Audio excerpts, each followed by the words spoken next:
Welcome. I'm Claire Shaeffer. Thank you for joining me today. Today, we are going to discuss Chanelisms, and I'm going to show you some of the secrets which make a Chanel jacket special. This photo is from Vogue magazine, March 1st, 1965. It shows the complete ensemble, including the hat. Yes, I have a hat. The dress appears to be a blouse and skirt, but they were sewn together originally and worn as a dress. Dubbed Chanelisms by the editors of Vogue magazine, March 15, 1959, the details include stitched-down linings, gilt chains, handmade buttonholes, real pockets, and skirts for walking. I've also added double buttonholes and three-piece sleeves. These details are distinctive and easy to identify Chanel signatures. And of course, the jacket has hand-sewn linings, handmade pockets, and working sleeve vents like traditional tailored jackets. This is the first Chanel suit I bought. It cost $25 and it was already in poor condition. The top of the dress had been cut off and the skirt yoke had been replaced with a cheap nylon material called whipped cream. Today we are going to examine the inside of the jacket as well as the outside. The jacket has the original Chanel label, but it is a bit tattered. The tape on the underside of the label is called a bolduc. It has the number 27,557. This number can be used to date the suit to 1965, and at Chanel, they can identify the original client. Let's take a quick look at the ensemble before we examine the jacket. The jacket skims the figure attractively. The slim skirt has a faux lap with the zipper in the back. The zipper is on the left hip, and it appears that it might be a replacement since you can see it below the jacket. The jacket has a stand collar, set-in sleeves, and patch pockets. The fabric pattern doesn't match at the center back seam, and it appears to be a hand-woven fabric. It might be from Linton tweeds. I've laid the jacket flat on a table. There are no seams or darts on the fronts, and the jacket looks more boxy when laid flat than it did on the dress form. The copies were more boxy, or they had visible darts. The jacket has 4 buttons and buttonholes at center front and 2 patch pockets. The fronts are cut with the selvages at the front edges. The pockets are applied by hand, so there are no visible stitches, and they float attractively. I use blind hemming stitches placed slightly under the edge to conceal the stitches. The decorative flap is cut with the edge on the selvage, and the flap is not lined. The small stand collar is cut on the lengthwise grain with the selvage on the upper edge. The collar is shaped to hug the neck.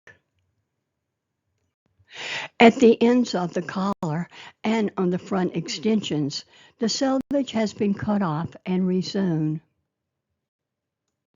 Here you can see the jacket back and collar. Notice that there are no darts. Also, there are no visible darts on the fronts. The handmade thread buttonholes are almost invisible. The buttons are hand-painted. The handmade buttonholes are oval and made with silk buttonhole twist.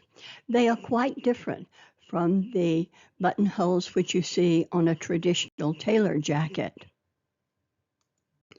The jacket has double buttonholes with the handmade silk buttonholes on the front and bound or fabric buttonholes on the lining.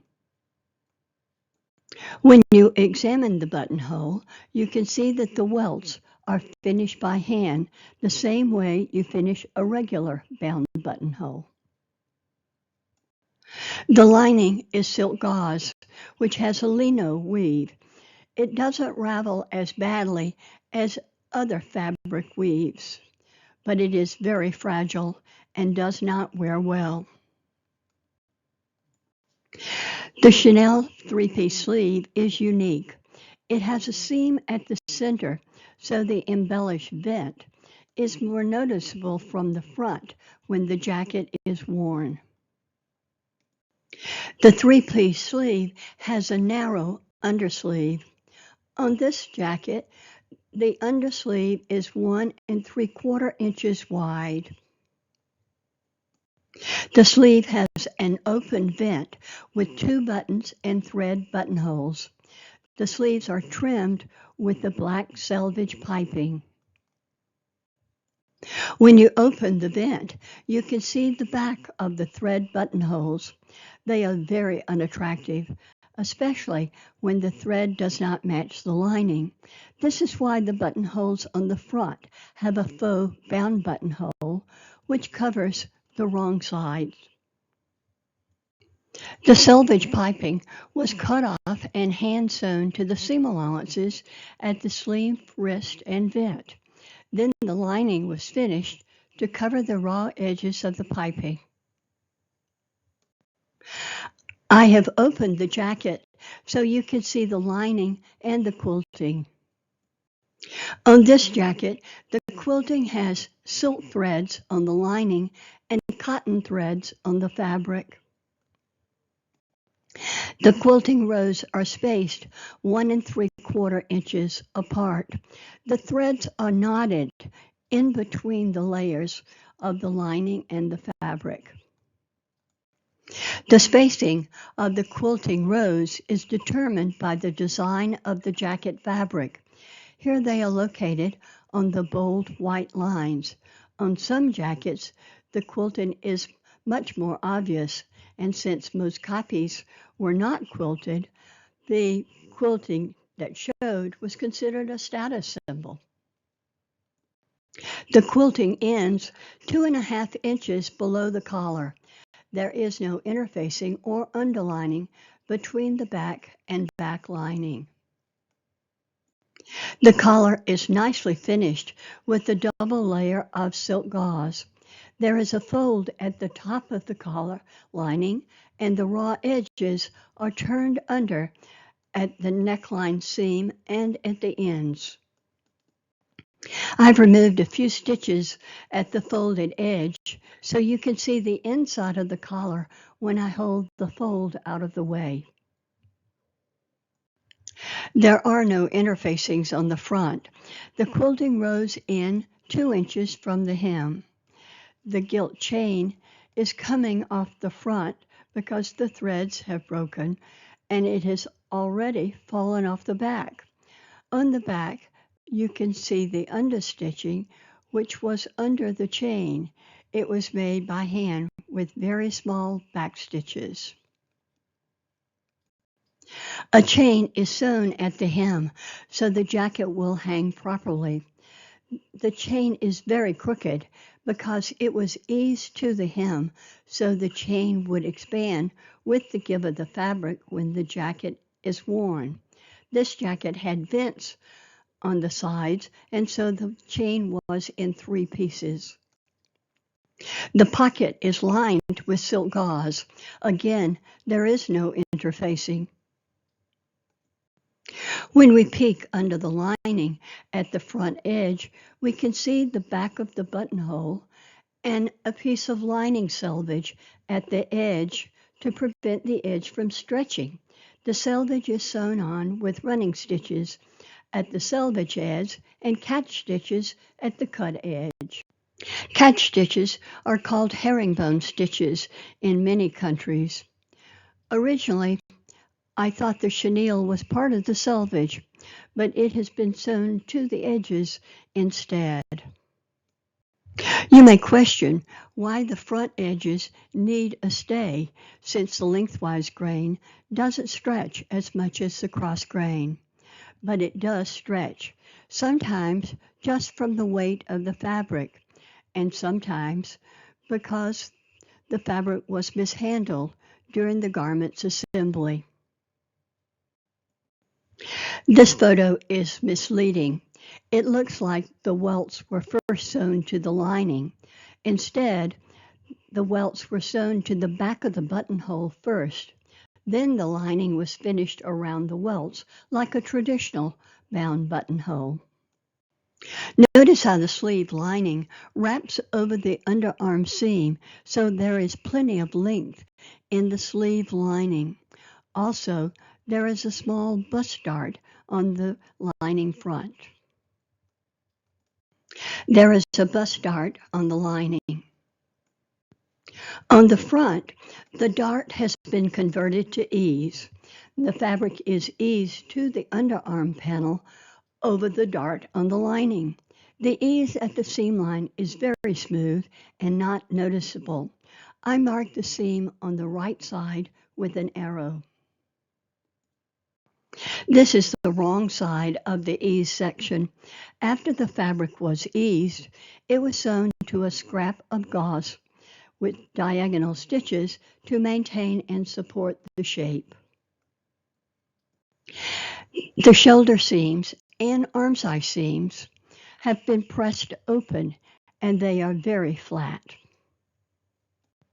When I peeked under the shoulder seam allowance, I saw that the seam had been sewn by hand and a bias stay had been sewn to the shoulder seam.